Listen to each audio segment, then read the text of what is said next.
on the physical health needs of children and young people experiencing mental ill health and who are in contact with mental health services. I'm Shizana. I lead on the Equally Well UK campaign, which is hosted by Centre for Mental Health. We are a membership organisation of around 60 trusts and charities, all committing to working together to improve life expectancy and physical health for people with mental health conditions.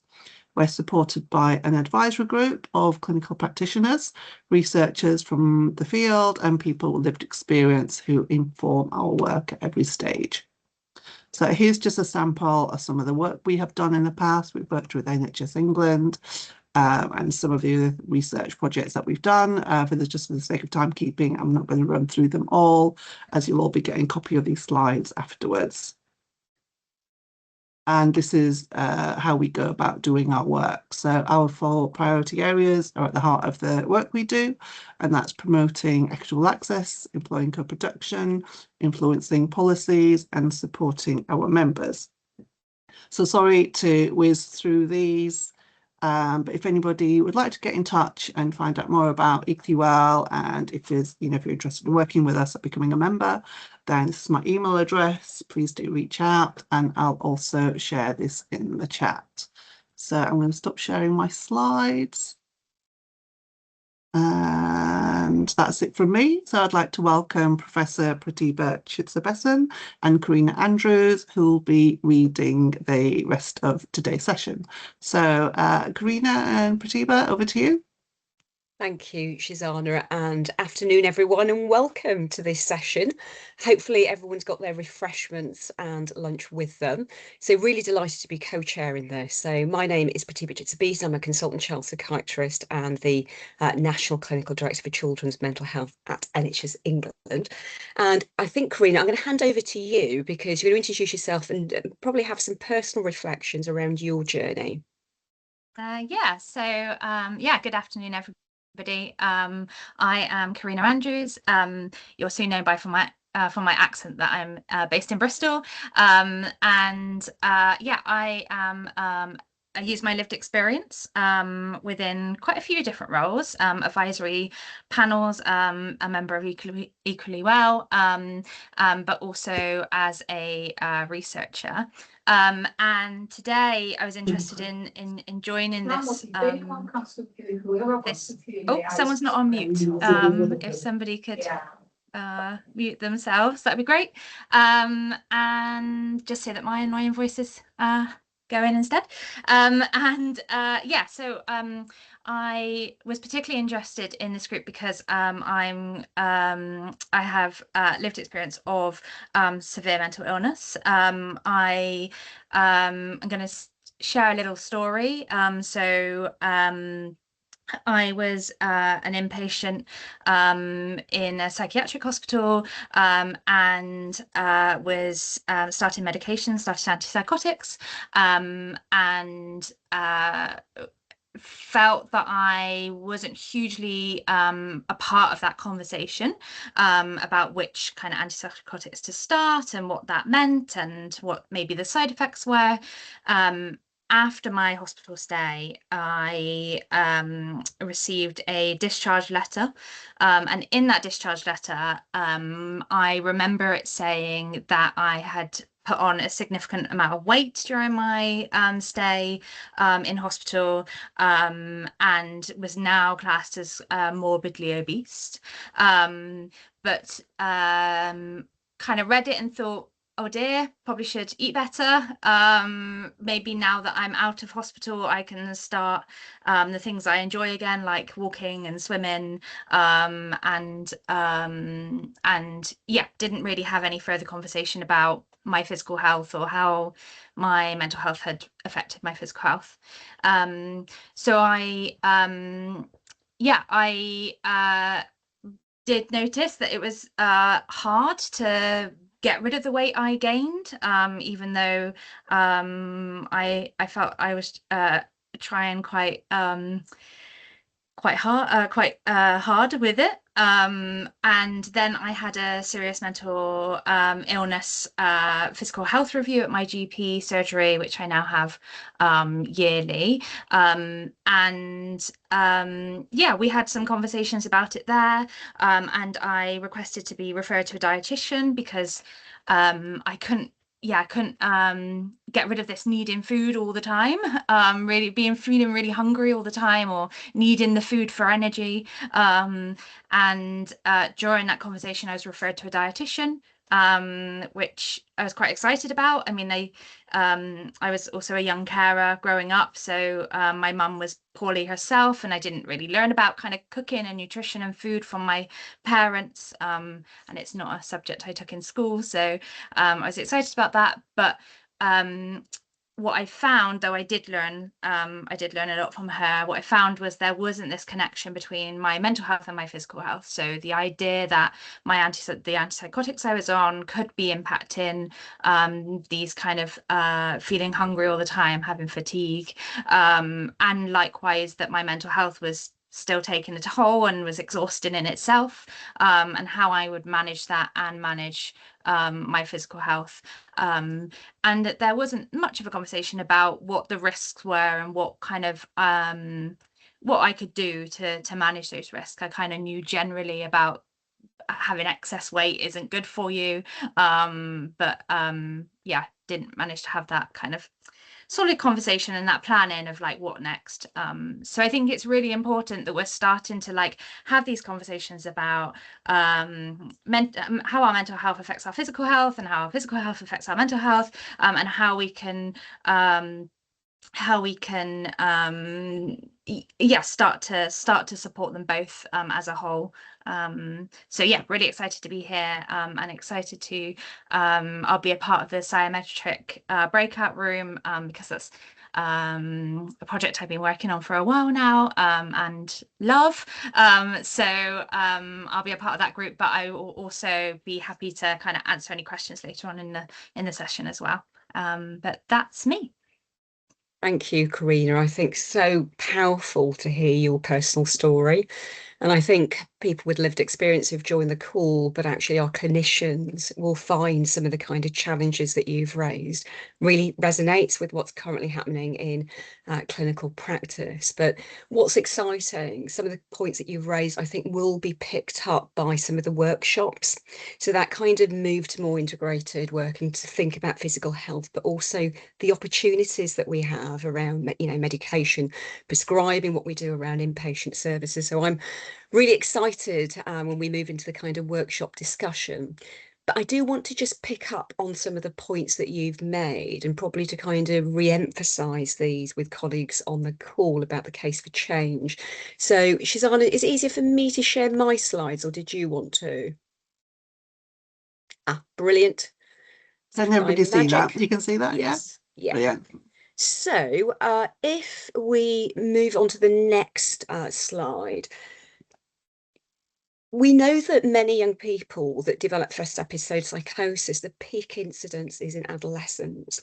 What I think many of us in CAM services are probably less familiar with is what happens to young people when they grow up. And the data around premature mortality rates for adults with SMI are really, really shocking. Sadly, adults on average die 15 to 20 years younger than the general population, often due to sort of preventable and treatable causes. So the excess mortality rate for things like cancer, cardiovascular disease, respiratory or liver disease is 2 to 6 times greater. And I think what many colleagues probably don't know, I think we often assume that the greatest risk is only attached to starting on medications, and particularly antipsychotic medications. But actually research from a number of people, including Ben Perry, who's on the call, shows us some of those metabolic risk factors actually start earlier for many of our young people with psychosis. Just the importance of thinking about this holistically. If we move on to the next slide. adult colleagues will know that if you're 18 and over, you should have regular physical health checks. This primarily happens in primary care, but also secondary care. It's only mandated from the age of 18, so 6 components to that check. On average, across the age range, we have 57% of people across the age range that do have those checks, but you can see under the age of 18, the take-up is only 26%. So we are missing, I think, real critical opportunities to intervene, and probably intervene more successfully. If we move on to the next slide. With antipsychotic prescribing, and we all know, I think, sometimes the benefits, but also the risks attached to antipsychotic prescribing, the rapid weight gain, particularly for young people, the cardiometabolic and particularly metabolic risk factors. This particular research study from Chris Hollis's team was really interesting because it probably tells us what we know as CAMHS clinicians and people working CAMHS systems. We're much more likely to prescribe antipsychotic medication for people without a psychosis. So this was based on a representative sample of 5 to 17-year-olds in GP practices that were initiated on psychotic medication, and then looking at follow-up arrangements over the following 2 years. And you can see that only just almost a half of young people who were prescribed antipsychotics actually had a recorded indication for it. So currently under NICE, that's for people with schizophrenia, bipolar, and with autism and Tourette's syndrome, there is reference in NICE, but really clear that it's off-label and its use should be limited. So you can see the vast majority of people on antipsychotics, it's for neurodevelopmental conditions like autism and Tourette's. A third had indications for mental health symptoms, I think emotional dysregulation or self-harm, are sometimes reasons why clinicians have prescribed. The median length of time that people were on antipsychotic medication was about 2.8 months. But what was interesting was if you were neurodiverse and had clearly an earlier onset of your presentation, your exposure tended to be longer. So it's really kind of recognising the risks attached to that. And measurements around weight, height, blood pressure and pulse, slightly better for people with psychosis and bipolar disorder. But you can see that blood glucose measurements was actually pretty poor across, the whole kind of range of different presentations. Now, clearly some limitations. This is primary care data. I know a lot of the young people we see, we tend to initiate in secondary care. Sometimes we do the monitoring in secondary care. I guess the point I would flag is that we need to get better at making sure that we are regularly sharing that information and following up with primary care. So if we go on to the next slide. So I think this is about some of the data for young people referred to specialist paediatric services, so our CUES services. So these are regional complications of excess weight services. And many young people, not only very high weight for height, but actually also with secondary comorbid conditions, often sort of things like diabetes. Some of us possibly not surprised that many young people, sadly, are more likely to have mental health needs. I was surprised by quite how common the rates of neurodevelopmental conditions were. So ADHD, just over 12%, learning disability at 24%, and young people with autism spectrum disorders at 29%. So these are young people that do come into contact with our services. And I think just again highlighting the opportunities we have. If we move on to the next slide. And I think this is around young people with a learning disability or autism in particular. I'm not sure whether colleagues are familiar with the LEADER report, which looks at all deaths of anyone with a diagnosis of learning disability or autism. And again, the data on that around those deaths is really, really sad and shocking, that premature mortality rates, again, are at least 15 to 20 years earlier than the general population.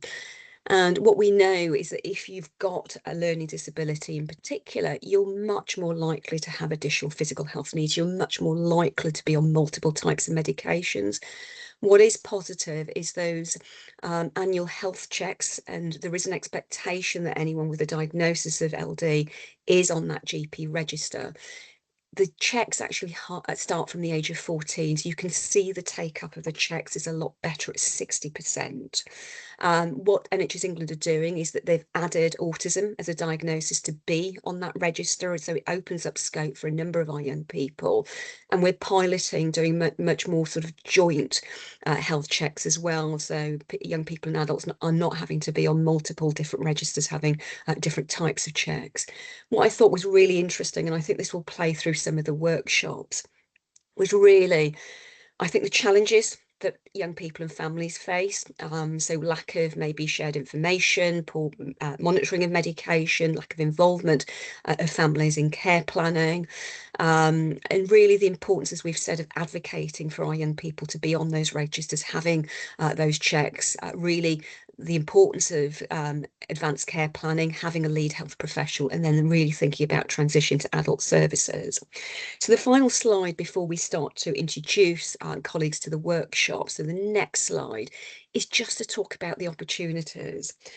I think the challenges have been clear for children's services and adult services for a little while. And while I think the culture has probably landed in adult services, there are some real opportunities now, I think, to think much more integrated ways of delivering care. So the modern service frameworks we are currently developing, there are in a few key areas.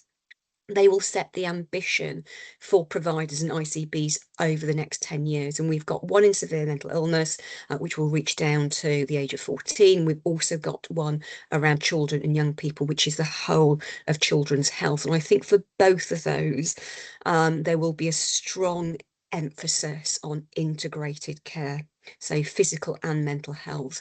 We've got the rollout of neighbourhood MDT, so that's already happening now, and that's where paediatricians and mental health professionals will start to embed into primary care. And I can see some really exciting opportunities to start to think population health, and again, a much more joint up conversation around physical and mental health. And the final, I think, opportunity is also around digital. So I loved your kind of example of a digital goodie bag, Shazana. I've not heard that kind of phrase before, but there are opportunities here with digital. We can add flags. We can start to identify people that may be on certain medications, that may have additional risk factors, to be much more proactive around the monitoring. So I'll finish there and we can bring the slides down. I think really exciting time to have this webinar. And at this point, I think we're going to start to do the introductions for the workshops, so that you're going to hear a little bit more about what's being covered. So, Barney, I didn't know whether you wanted to start by talking about the Adolescent Leicester tool. Really happy to. Thanks, Pratibha. I don't know if Shazana, are you going to share a couple of slides just as I speak? Is that okay? Thank you. Yeah, I'll do that now. Thanks so much. Hi, everyone. Really, I'll be 2 or 3 minutes here. This is, I guess, a pitch for the specific breakout session in a few minutes' time on the Leicester tool. The big picture here is that there's 120 or so of us in the room now. It's a really exciting event, this. We all care about this vision Pratibha's been talking about, which is how do we take a cohort of young people who are disadvantaged in so many ways, but really focus on preventing physical health conditions down the line and potential early deaths. And if you go to the next slide, Shazana, over the last couple of years, a number of us in this call have been working on a Leicester tool for young people. For many people, the Leicester tool will mean something, because about 10 years ago, the first version, which was for adults, came out.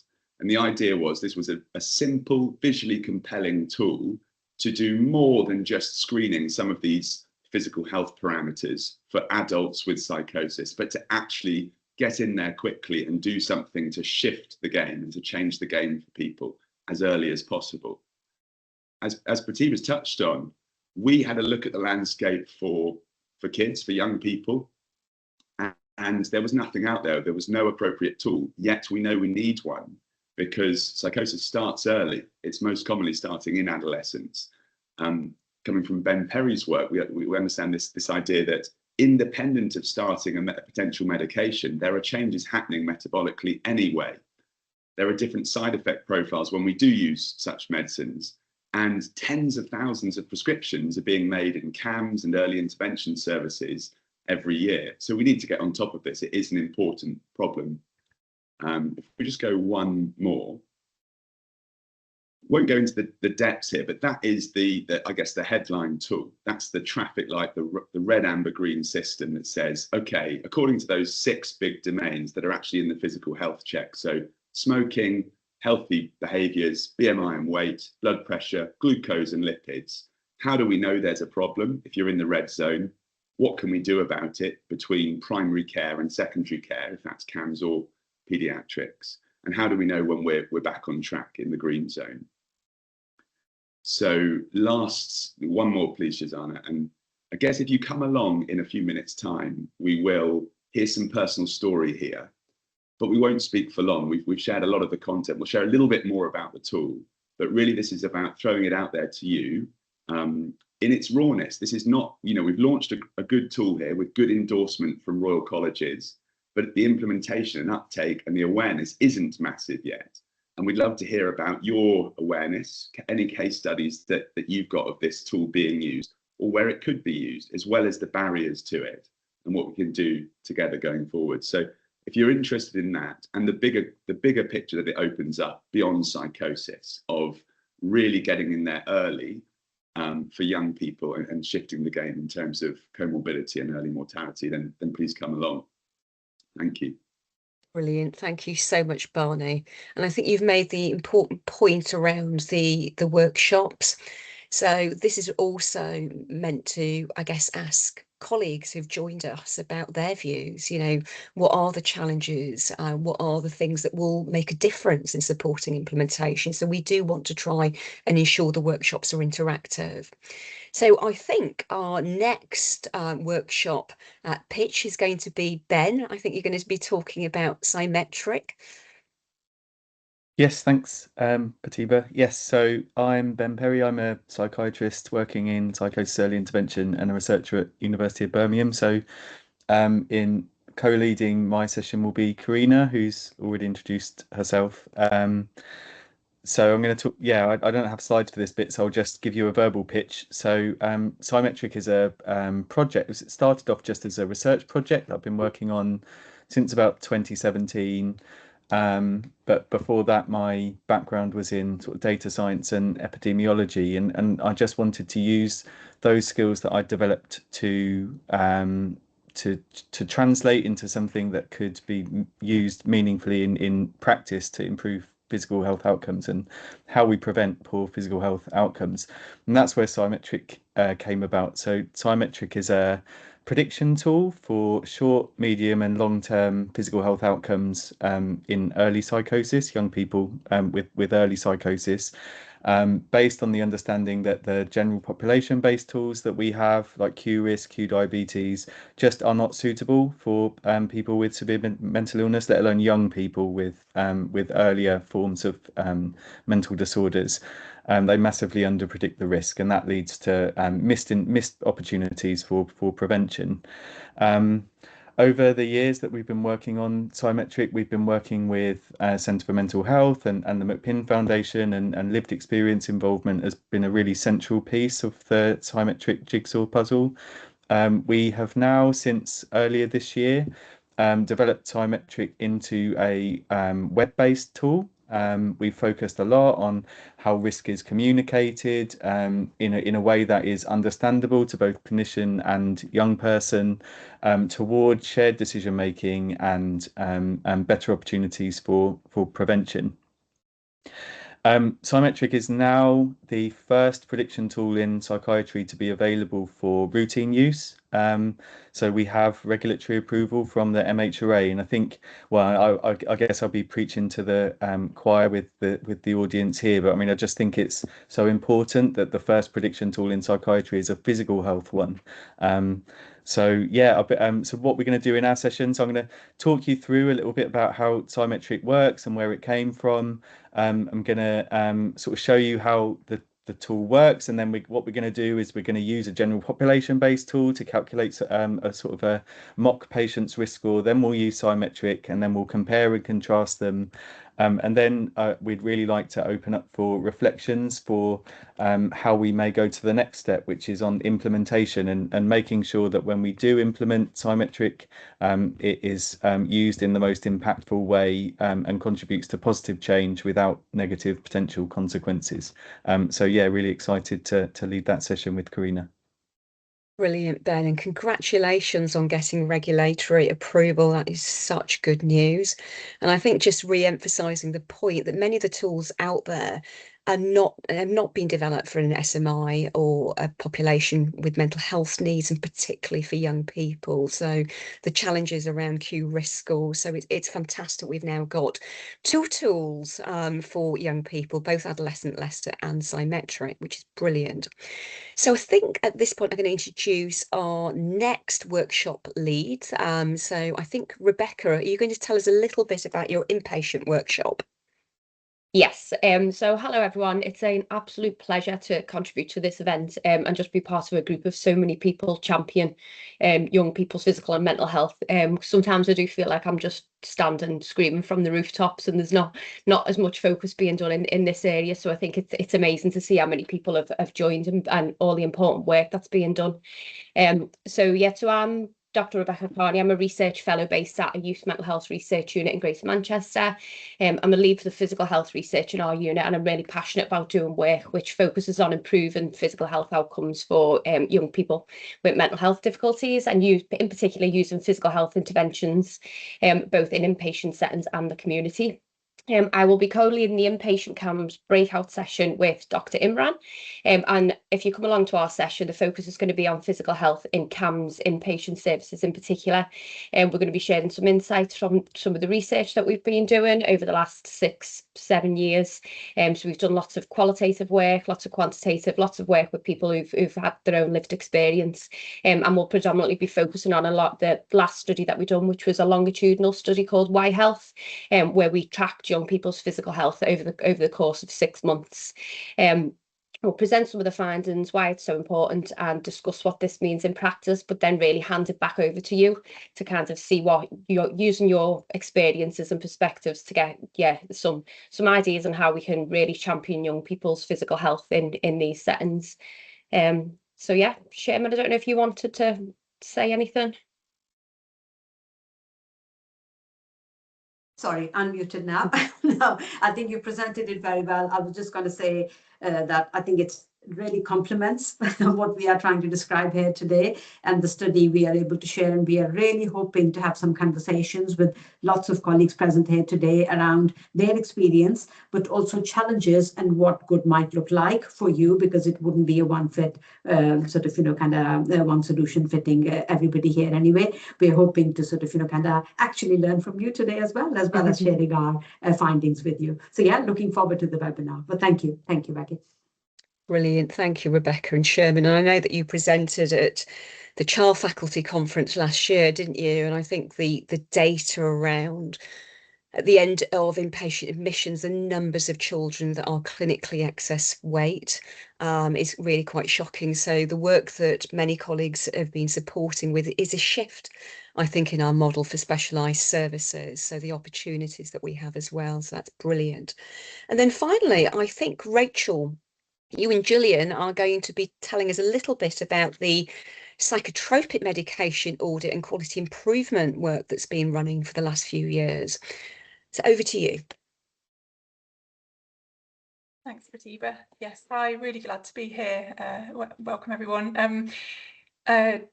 We're actually here also with Sophie. Sophie Gore is someone with lived experience, and there's going to be 3 of us in the session that we're going to deliver today. So I'm Rachel. I'm a consultant pharmacist in CAMS working for Oxford Health, but I was involved in the on the steering group that helped with the programme that we're going to talk about today, and Gillian's here as well, consultant CAMS psychiatrist at Oxford Health, but also the clinical director of the Thames Valley Provider Collaborative. So our session is going to be looking at the programmes the QI programmes that were undertaken with NHS England involvement and run by colleagues of ours. I should mention their names really, Dave Bramford and Anne Webster. And the QI programmes looked at medication use on CAMHS inpatient units across England, and gathered a huge amount of data about what medication is being used. But it also gathered information about what the young people thought about the medication and also their parents and carers. So we're here to talk about the findings from those pieces of work, but also to try and seek ideas and thoughts from you about what we can do. We're going to share some of the important pieces of work that have come out of that and what people are doing, action plans locally, but also great to hear what other people think of these results, how they could be applied to day-to-day work, both on inpatient units, but also thinking about our community colleagues as well. So yeah, hopefully, I don't know if Gillian wants to add anything else, but that's the idea from our session. Brilliant. And I know that the audit was primarily focused on inpatient services, but as Rachel, you've kind of hinted at, many of these young people start medication in the community and they're discharged back on medications in the community. This is really relevant to all of us. And I thought some of the themes that have come through that QI project are relevant to all of us, I think, working in mental health services. So a lot to learn there as well. And I should emphasise that with all of our workshops, we've either tried to sort of co-present these with somebody with lived experience or to ensure that we've got input to the work. So hopefully that will come through really, really clearly. That's a really strong emphasis for, I know, Equally Well, but actually our programme nationally as well. So I think at this point, Shizana, we've got the slightly tricky technical bit of putting people into their breakout rooms. So I'm going to hand over to you to take people through this. Thanks, Prithvi, and everybody else as well for the introductions into the breakout sessions. Yes, in a minute we're going to open up the breakout. Yes, apologies if we cut it a little bit 2 minutes short. I think the automated system did that, not me. But welcome back, everybody. Yeah, I think everyone's back in the main room now. Brilliant. And I have to say, what wonderful, wonderful conversations. I think we're desperate to set up a bit of a community of practice. So I think we're going to do some feedback from the different groups. Shall we start by getting feedback from Ben, the Symmetric group? And I think, Ben, it's you and Karina that were sort of chairing that group. Are you able to just feedback any kind of key themes, any sort of challenges around the use of the tool, anything people think would help? Well, we run into a challenge very quickly because the tool was too busy for everyone to be able to get on it. So the tool was more popular today than we expected. So we only allow 70 people on at one time, and I think people quickly timed that out. So I took people through it instead. So that's something for us to work on in the background. So I think there was a strong preference from several participants that we need to expand Symmetric to not just psychosis. So we're at the moment we're sort of tailored and focused on the sort of psychosis early intervention population, but I think we've heard very clearly in this workshop that antipsychotics people put are themselves on to mute, young is that people all right? for a whole range of other reasons. And so yes, we do plan to extend Symmetric to be available for use for young people with other mental health conditions who may be prescribed psychotropic medication. So I think so we're working on that, and hopefully by the end of the year we'll have something. There was some discussion about how antipsychotics are characterized. So the sort of population-based equivalent tools, they either just give you a tick box for antipsychotics or not, or they might group them based on first or second generation or typical or atypical. And we all know that the metabolic impacts of antipsychotics don't fit within those categories, and they carry sort of more individual metabolic risk. So we shared that Symmetric does things differently. We group antipsychotics based on their receptor affinity, so we're much more accurate in terms of how we capture metabolic risk attached with antipsychotic medications.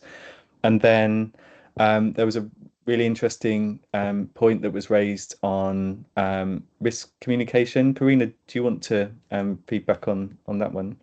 Yeah, I think yeah, a question to kind of thinking about how do we relay this risk information to young people, and gather their understanding in it without creating fear or not taking any action at all, and when should that be communicated, how should that be communicated, and maybe kind of how much. So I think, yeah, well, I was just mentioning at the end of our session about the fact that we're completing a qualitative study around communication and how to communicate physical health risks, and that came up in the conversations with the young people, and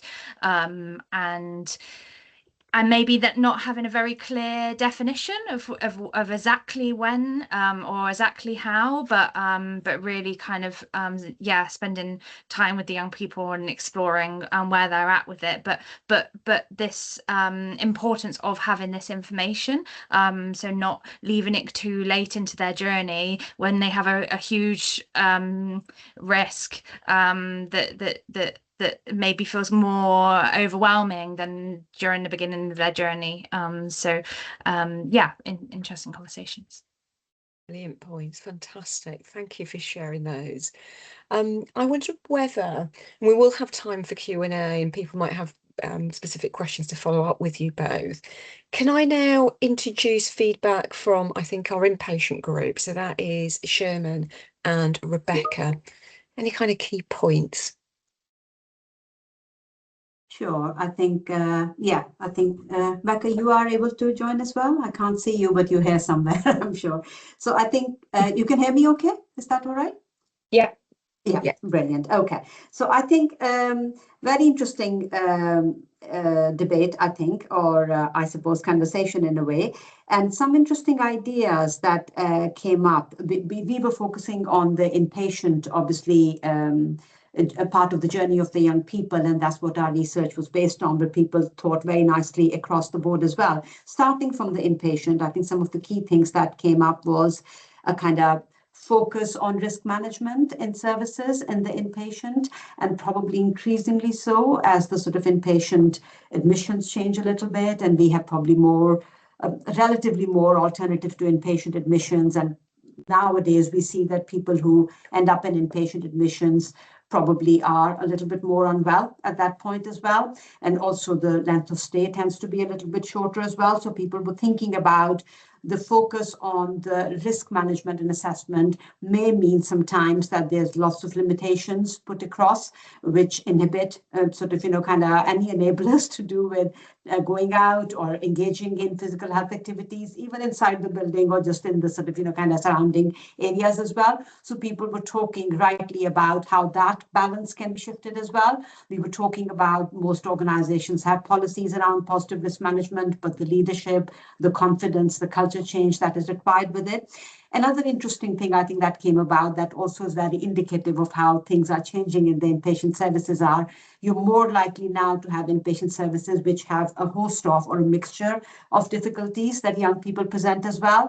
And people were thinking, how about, for instance, in the same unit, if you have young people with eating disorders, there might be quite a lot of focus on physical health monitoring, as opposed to the young people who are not presenting with eating disorders and maybe on medications like antipsychotic, maybe not that much focus on the kind of monitoring side of things, really. So how you bring it to a level and how do you make it consistent? And linked with that, I think a point which was very well made was, how do you actually maintain that consistency of physical health monitoring before and after, so outside the inpatient environment as well? One of the colleagues pointed out you know, it would be so good if the young people were prepared.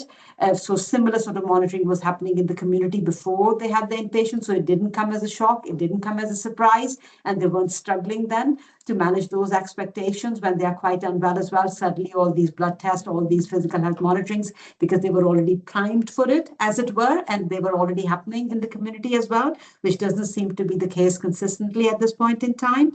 I think this final point to make, and I'm sure Becky will sort of, you know, chip in if I'm forgetting anything, is people talked about enablers or sort of, you know, barriers that could be changed, appropriate and trained staffing, training, again, confidence and leadership, like I mentioned before, to change the culture and embed some of these standards, particularly around the adolescent Leicester tool.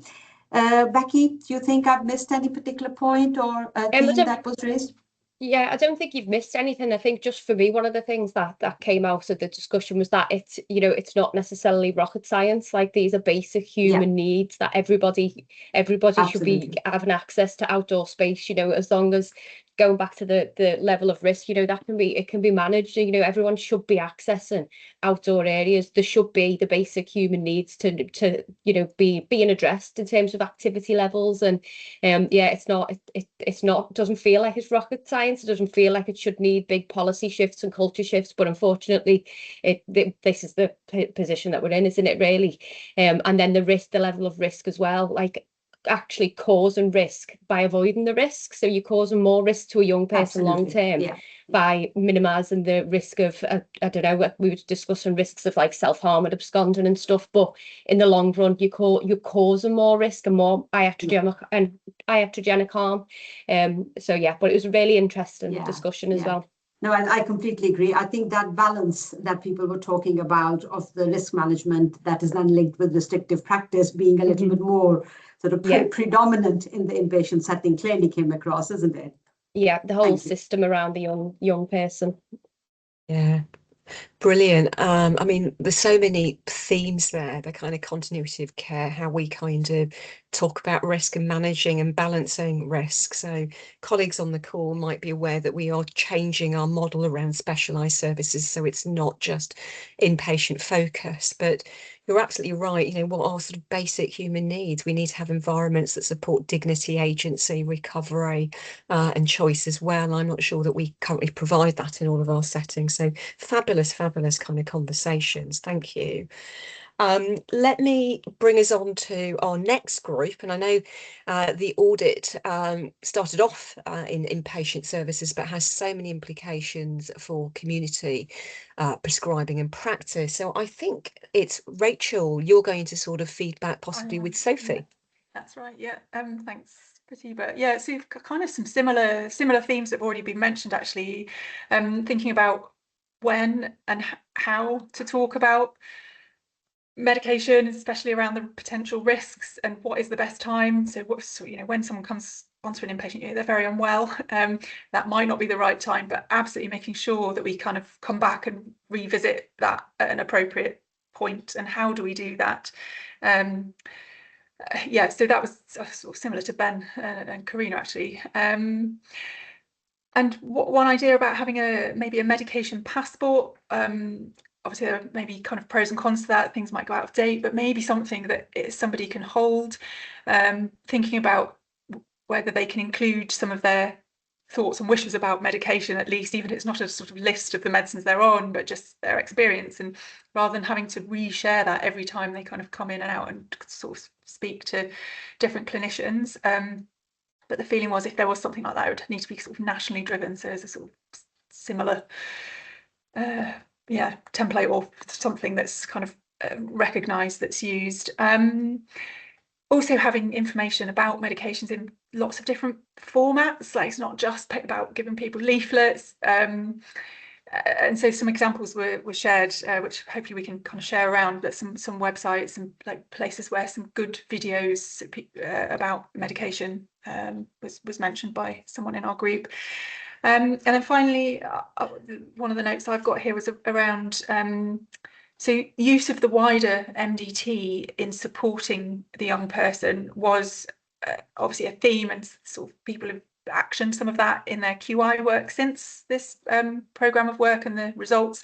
But thinking, a really, really important point, thinking about it maybe works and is supportive for the young person whilst they're an inpatient, but that particular activity or supportive, whatever it is, might not be the right thing once they are in a different setting. And it's about kind of, I guess, reviewing, reevaluating what is best to support that young person wherever they are, and kind of particularly when changing between settings. I don't know if was there anything else, Sophie, that you think would be worth sharing? Yeah, those were the three main points I had. And I think another thing that was discussed was like challenges in deprescribing when young people transfer from child services to adult services, and also making sure to discuss the long term for medication with children and young people. And I think for me that really helped because I was really nervous about like the side effects I was experiencing were really like awful. Like I was so tired. I was relying on so much caffeine to just function. And what helped me to not do something dangerous, like suddenly just take myself off of all these antipsychotics and stop them, was knowing this is temporary, this can change. I have the power to speak to someone and this can change. So yeah, I think that's all I can think of really. Thank you. Fantastic. I mean, such powerful and important points and some shared themes coming through about kind of shared decision making, sharing information so young people and families can make informed decisions. But how do you talk about risk in an informed kind of way? It's not easy, is it? And also continuity of care. I mean, I love the idea of the medication passports and maybe people's kind of concerns as people kind of pass through contact with different services. I would hope in an increasingly digitalized world there are opportunities to start to do that really. Fabulous. Thank you so much, Rachel and Sophie. And I think we've got the final feedback from the adolescent Leicester group. And I don't know whether, Barney, you wanted to do that with David, otherwise happy to kind of sort of pitch in. Happy to jump in. I Yeah, think brilliant. we had some really, to start off with, what happened was some really brilliant and quite technical questions around issues like HbA1c and fasting plasma glucose monitoring, around baseline and ideal weights, around waist circumference. And what that, we tried to provide answers there, but I think what it represents is we're working with 40 or so people in this workshop who are definitely implementers of the tool and who are thinking about it really deeply, grappling with it and asking really good questions. We probably need to have a forum more reliable than this one, which is kind of sporadic, for actually collating that sort of feedback and saying, okay, this is how we respond to that and use it to iterate the tool as we go forwards. Spinning off from that, there were some great comments about emerging technologies like pain-free finger prick blood testing as an example. And it's an example of ongoing advocacy, because a discussion around waist circumference is actually going to lead to us trying to shift the NICE guidance away from a need to do that, as one example. A number of challenges came up. Unsurprisingly, there were comments about existing tools being long and adult heavy, but yet people not having awareness of this new simple adolescent guidance. Some lack of clarity about NICE endorsement or not and what that means. And obviously we need clinicians, particularly early adopters like you guys, to have confidence in this. So we picked up some of those challenges. I think the big opportunity is to, there was something about digitizing. So rather than having separate tools, what if we could use this as a base place for linking to, for example, I use an AnthroCalc app for digital blood pressures and BMIs, because we only refer to reference tables. But could this be a kind of single point of access or communication to some of those other tools, so that it's all clear in one place?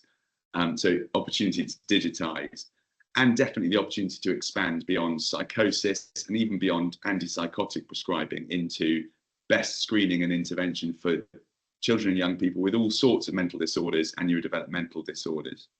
It's a real opportunity. that hopefully feeds into the modern service framework that Pratibha was referencing earlier. David, Pratibha, if there are things I've missed, please chip in, but those were my headlines.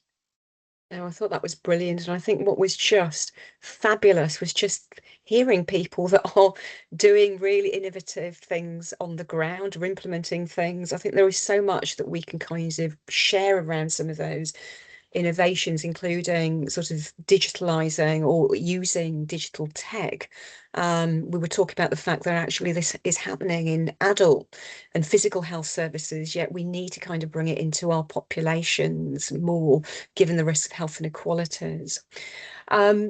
I think we've got a few minutes before we wrap up for questions, and then Karina, any kind of reflections before we pass over to Andy. So I wondered whether we'd got any questions in the chat, or any colleagues that want to ask or questions or make comments. I saw Carolina had her hand up earlier. I'm not sure whether Carolina, you're still on the call and want to jump in. Any other kind of questions? She's on. I've not kept a track of the chat, whether there was anything that there's no questions in the chat. It just was sorry, Carolina. Just going back to the psychotropic group, just we had a colleague from adult services in the group, that is very, very positive. So she was expressing her concerns or bringing that to our attention, that many kids that move from camps to adult services are on depot medication without a psychotic disorder. And what that means as a broader formulation for the patient and for the clinicians, without further formulation around, the medication and what that means again for the patient. So I think it's a very good point to discuss. Yeah, and I know, Rachel, I guess a number of our young people were on lots of combinations of medications, and I think I don't know whether you want to kind of reflect on some of the themes that came through that particular audit. Yeah, I mean, absolutely. I think what that came up in our discussion as a really important point, thinking about how, sort of for two things really, looking at how it's communicated to the young person themselves, but also the kind of link between having their symptoms kind of acknowledged and being addressed was the one thing that was kind of mentioned there around, they've been given something, which is perhaps an easy thing to reach for as medication, but also maybe if the communication around that hadn't been as great, not having a clear plan about how long that might be continued for, I think was the theme here, and that then being a challenge for further conversations about when it might get stopped or thinking about alternatives. So yeah, there was that, but I think the QI work has highlighted huge amounts of prescribing of medication, but one of the key themes that we shared with our group was around making sure that the plan, so not just in the short term, but in the medium and long term, is really clear from the outset, not just within the clinicians, but with the young person and family themselves, but also if you're moving from an outpatient service to a different setting, an inpatient service to a different setting, making sure that everyone is fully on board and understands what the plan for that medication might be, and so that review and kind of appropriate monitoring's in place. So yeah, I think that was something that came up in the themes that we presented, but also in the discussion about the challenges that might bring. Yeah. I think may I mention in response, so I think it'd be really great to link up with the work Psyometric has been doing. So Psyometric has a communication guide, and Ben could probably put a link somewhere maybe to because that's gone through young people and the LEAP, the lived experience advisory group, as to how to communicate these things, but also the qualitative study that was currently completing. Soon, hopefully, we will have the results of that, and a lot of these conversations we've had within interviews and focus groups with young people and professionals and carers about how and how much and when and what they look like, right down to the colours that are presented in them, is within those interviews. So yeah, that might be useful information for you as well. Definitely. Brilliant. Thank you, Karina. Just before, I am conscious that we need to kind of wrap up. Such rich conversations. Before I hand over to Andy and Shizana, Karina, any sort of final sort of comments or reflections? I mean, these were amazing conversations, I have to say.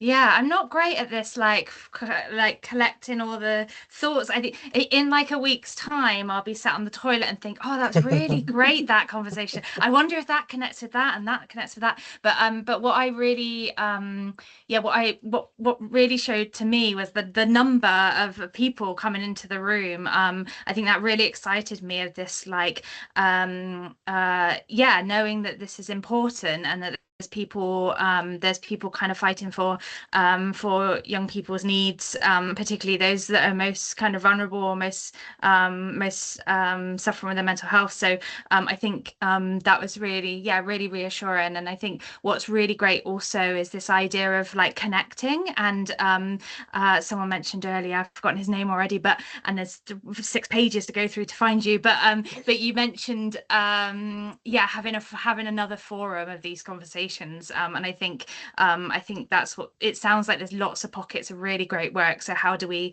join all this together and make more noise about it? I think it's very exciting. So thank you.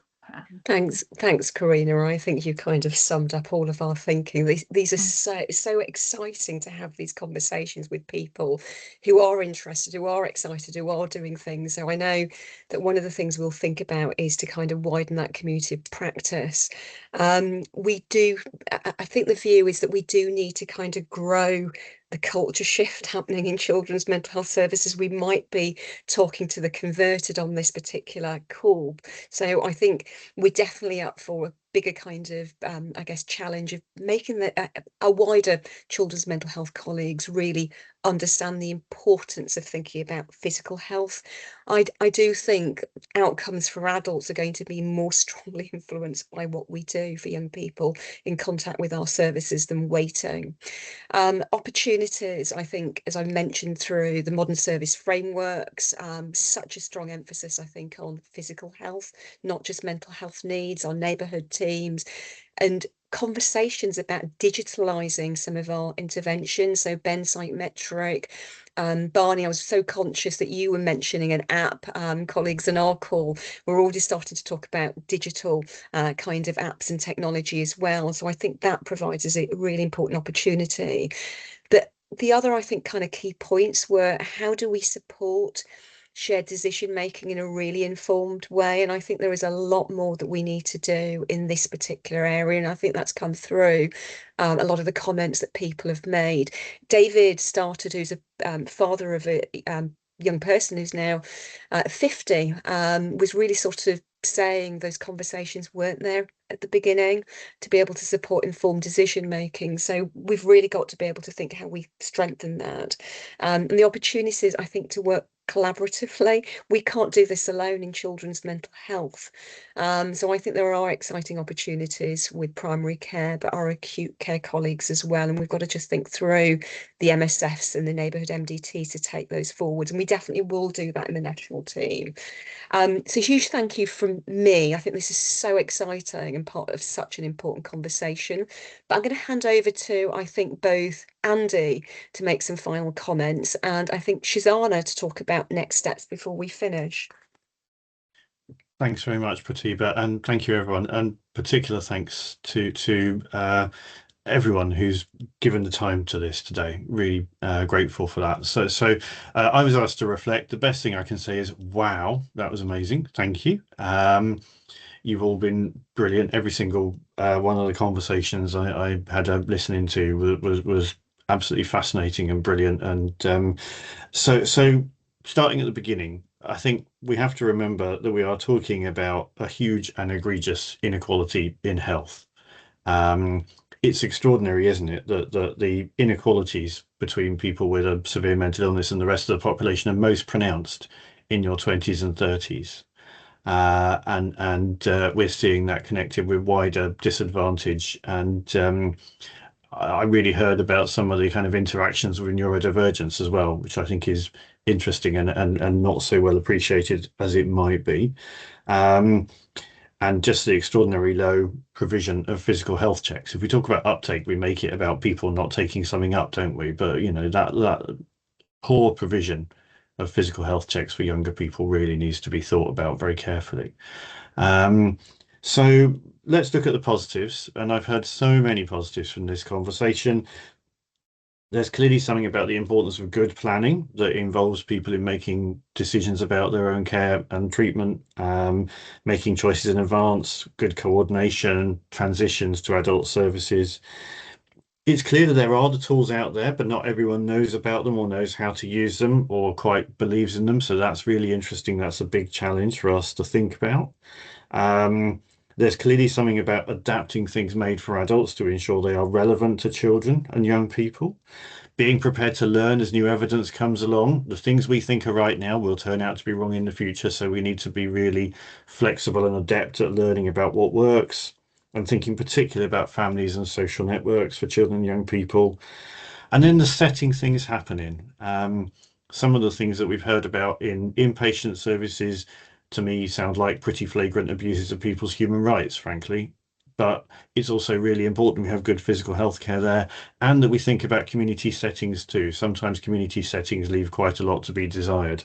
So that clearly needs to be thought through. And let's have an ambition to have proper physical environments that you'd be proud to deliver healthcare in, rather than frankly just a bit embarrassed.